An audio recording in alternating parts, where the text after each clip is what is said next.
out what he's going to write about. Well, I do have some ideas of what to write about, but I think I know what I want to say, but at this point I don't know how to say it, so I'm a little scared.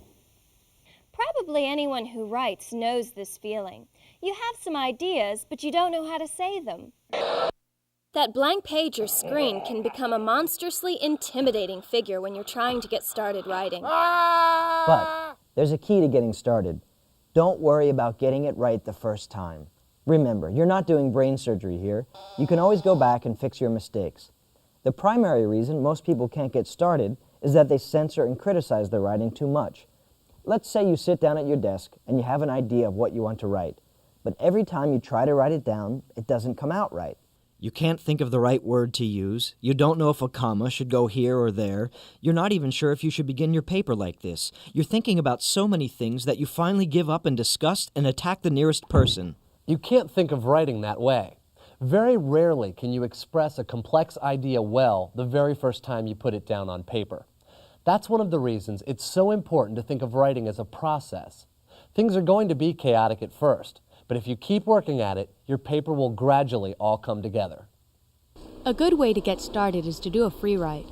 Free writing is one of many ways of keeping you on track towards your destination, completion of your paper. To do a free write, you write without stopping for a short period of time, like 10 to 15 minutes. You just sit down with a pen and paper or a computer and write non-stop about whatever you need to write about. The only rule is that you must keep writing constantly, without censoring yourself. What if I can't think of anything to write? Then you write, I can't think of anything to write.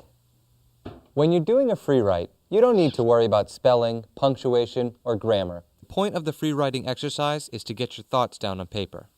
Once you've got something written on the page, then you can begin to be more critical of what you've written and worry about your organization and grammar. And don't forget, you can use free writing throughout the writing process. Anytime you need some help getting your ideas on paper, you can do a free write.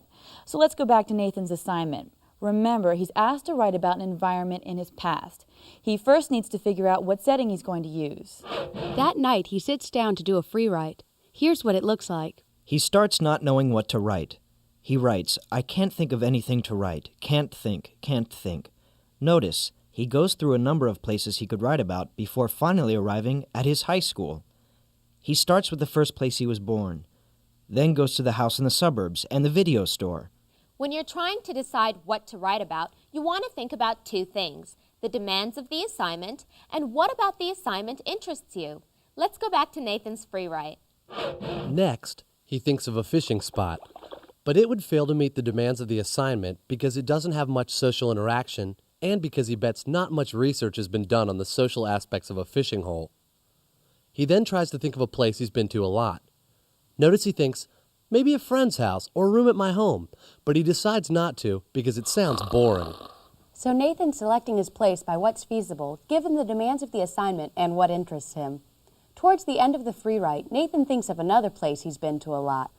Yeah, I was just like racking my brain, the video store and the fishing spot and the home I grew up in, and then it hit me like a ton of bricks. High school. So at this stage, Nathan's picked high school as his environment. He might change his mind, but that's the direction he's going in. So he's completed the first step of the assignment. He's figured out what he's going to write about.